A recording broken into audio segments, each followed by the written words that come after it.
Assalamualaikum. H4 classwork is read and explain book page number 4. Unit 1 Lesson 2 Land and Water. इस lesson में हम land and water के बारे में जानेंगे. अब स्टार्ट करते हैं रीडिंग.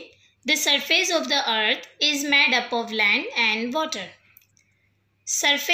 सरफेस कहते हैं सतह को, यानी सरफेस कहते हैं सतह को जहाँ माउंटेन, ट्रीज वगैरह लगे होते हैं. इसकी जो ये ज़मीन होती है इसे हम कहते हैं सरफेस. फॉर एग्ज़ाम्पल ये जो रिवर है, इस पानी के बिल्कुल अंदर बॉटम में जो ज़मीन है जहाँ छोटे छोटे पत्थर और झाड़ियाँ वगैरह भी होती हैं, तो ये जो रिवर के बॉटम में जो ज़मीन होगी इसे हम रिवर की सरफेस कहेंगे.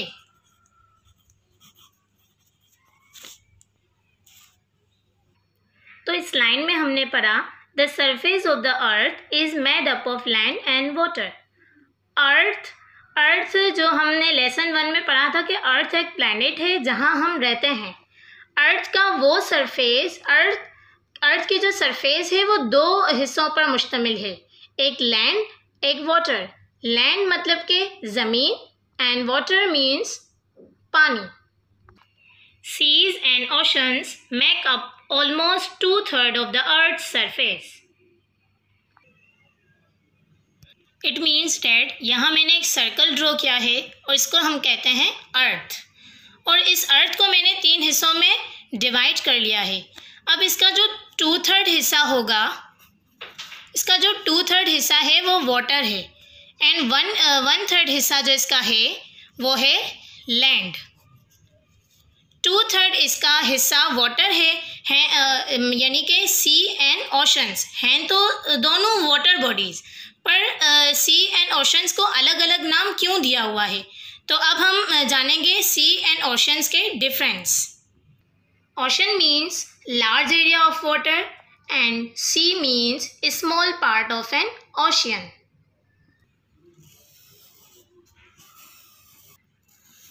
जैसे ये ओशन है पूरा, इसका अगर थोड़ा सा हिस्सा हमारे पाकिस्तान में है और इसका जो लार्ज एरिया है वो नेबर कंट्री में है, तो इसका थोड़ा सा हिस्सा जो हमारे पाकिस्तान में है उसे हम कहेंगे सी.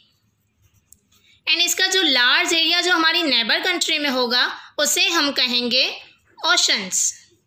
ओशन, इसका जो थोड़ा सा हिस्सा हमारे पाकिस्तान में होगा हम उसे कहेंगे सी, और इसका जो लार्ज एरिया जो होगा वो नेबर कंट्री में होगा तो उसे हम कहेंगे ocean. Seas and oceans make up almost 2/3 of the earth surface. हमारी अर्थ पे जो 70% सिर्फ वाटर है, 70% वाटर है एंड उसका 1/3 हिस्सा जो है वो हमारा 30% लैंड है.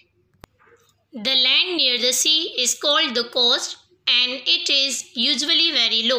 Coast means साहिले समंदर, the part of the land near the sea. यानी सी साइड के पास जो ड्राई एरिया होता है जहाँ पानी नहीं होता उसे हम कोस्ट कहते हैं. It is at the same level as the sea, so we say it is at sea level.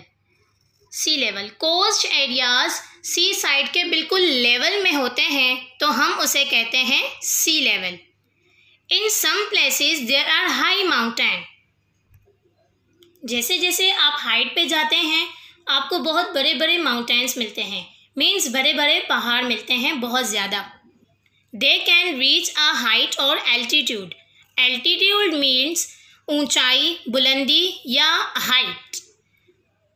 They can reach a height or altitude of over 8,000 meters above sea level. In mountains की height या altitude over 8,000 metres above होती है. किससे above होती है? सी level से above होती है. Mount Everest. Empty means mount. Mount बहुत बड़े पहाड़ को कहते हैं. Mount Everest in Nepal is the highest mountain in the world. It is 8,848 meters high. बेटा नेपाल एक मुल्क है, उसमें माउंट एवरेस्ट है जो दुनिया का सबसे बड़ा पहाड़ है। ये 8,848 मीटर्स हाई है। किससे हाई है? सी लेवल से। ये माउंटेन केटू है, ये सी लेवल से 8,611 मीटर्स हाई है। The second highest peak in the world. Then हम आते हैं होमवर्क पर। Read and explain book page number 4 and do exercise A page number 7।